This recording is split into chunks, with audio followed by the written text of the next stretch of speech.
Here's another chapter called The Mouse Burglar.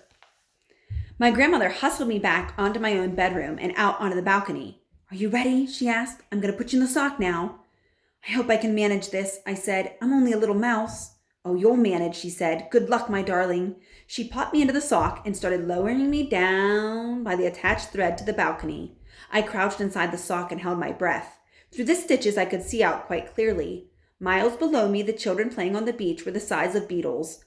The sock started swinging in the breeze. I looked up and saw my grandmother's head sticking out over the railing of the balcony above. You're nearly there, she called out. Here we go. Gently does it. You're down. I felt a slight bump. In you go, my grandmother called. Hurry, hurry, search the room. I jumped out of the sock and ran into the Grand High Witch's bedroom. There was the same musty smell about the place that I had noticed in the ballroom. It was the stench of witches. It reminded me of the smell inside the men's public bathroom at our local railway station. As far as I could see, the room was tidy enough. There was no sign anywhere that it was inhabited by anyone except an ordinary person. But there wouldn't be now, would there? No witch would be stupid enough to leave anything suspicious lying around for the hotel maid to see. Here's a picture of Grandmama holding the ball of yarn with the string attached to the sock she wasn't quite finished knitting. And the narrator, the mouse, is in there. Once he's lowered on to this balcony, he can run in this open door to the Grand High Witch's room. Suddenly, I saw a frog jumping across the carpet and disappearing under the witch's bed. I jumped myself. Hurry up, came my grandmother's voice from somewhere high up outside. Grab the stuff and get out. I started skittering around and trying to search the room. This wasn't so easy. I couldn't, for example, open any of the drawers. I couldn't open the doors of the big wardrobe either. I stopped skittering about. I sat in the middle of the floor and had to think. If the Grand High Witch wanted to hide something top secret, where would she put it?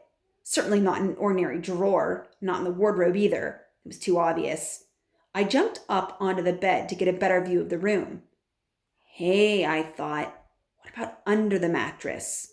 Very carefully, I lowered myself to the edge of the bed and wormed my way underneath the mattress. I had to push forward hard to make any headway, but I kept at it. I couldn't see a thing. It was scrabbling about under the mattress when my head suddenly bumped against something hard inside the mattress above me. I reached up and felt it with my paw. Could it be a little bottle? It was a little bottle. I could trace the shape of it through the cloth of the mattress. And right alongside it, I felt another hard lump, and another and another. The Grand High Witch must have slit open the bottom of the mattress and put all the bottles of Mouse Maker inside it, then sewed it back up again. I began tearing away frantically at the mattress cloth above my head with my sharp little mouse teeth. My front teeth were extremely sharp, and it didn't take me long to make a small hole. I climbed up into the hole and grabbed a bottle by the neck of it. I pushed it down through the hole in the mattress, and I climbed out after it. Walking backwards and dragging the little bottle of Mouse Maker behind me, I managed to reach the edge of the mattress. I rolled the bottle off the bed and onto the carpet. It bounced but didn't break. I jumped down off the bed. I examined the little bottle. It was identical to the one the Grand High Witch had in the ballroom. There was even a label on this one. Formula 86, it said, Delayed Action Mouse Maker. Then it said, this bottle contains 500 doses. Eureka! I felt tremendously pleased with myself. 3 frogs came hopping out from under the bed. They crouched on the carpet, staring at me with huge black eyes. I stared back at them. Those huge eyes were the saddest things I'd ever seen. It suddenly occurred to me that almost certainly once upon a time, those frogs had been children. Those frogs, before the Grand High Witch had gotten hold of them. I stood there clutching the bottle and staring at the frogs. Who are you? I asked them.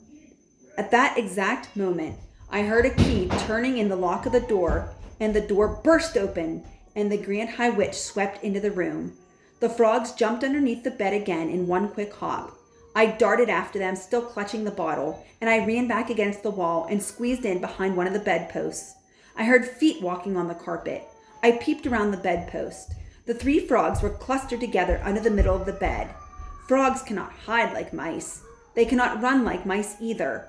All they can do, poor things, is hop about clumsily.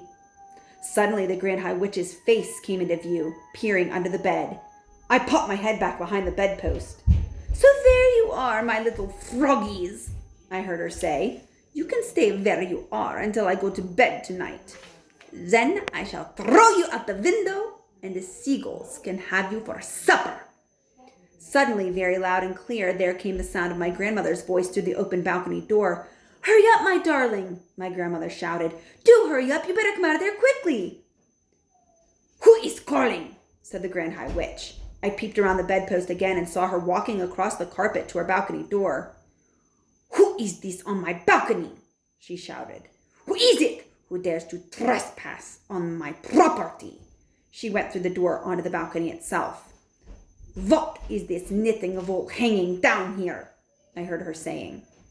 Oh, hello, called my grandmother's voice. I just dropped my knitting over the balcony by mistake. But it's all right. I've got a hold of one end of it. I can pull it up myself, thank you very much.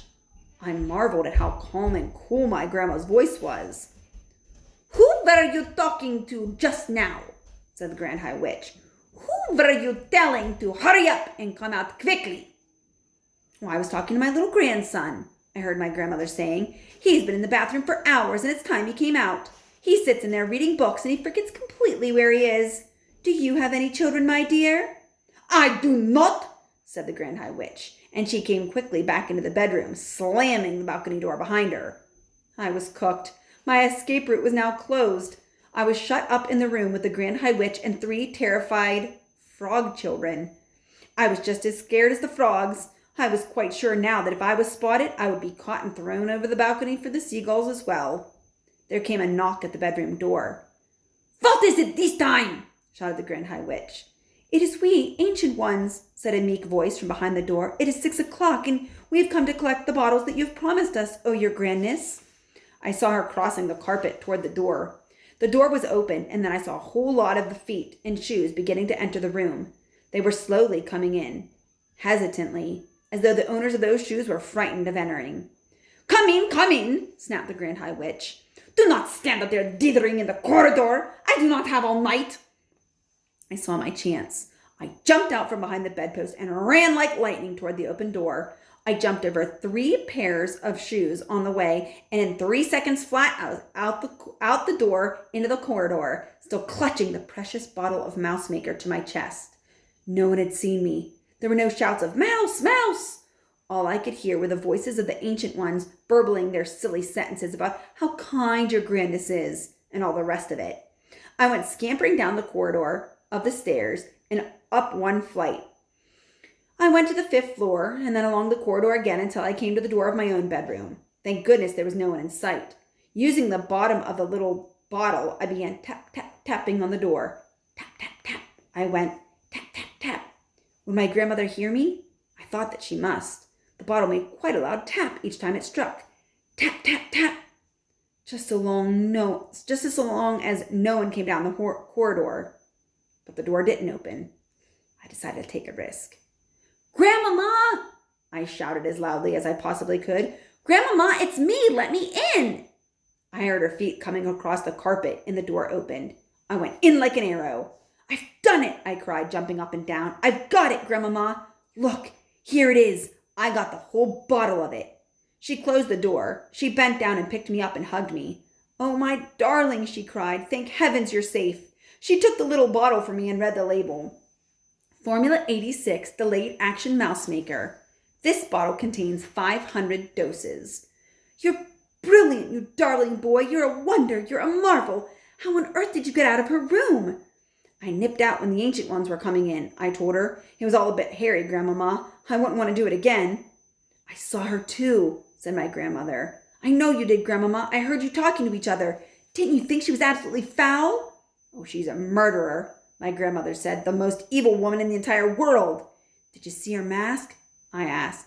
It's amazing, said my grandmother. It looks just like a real face.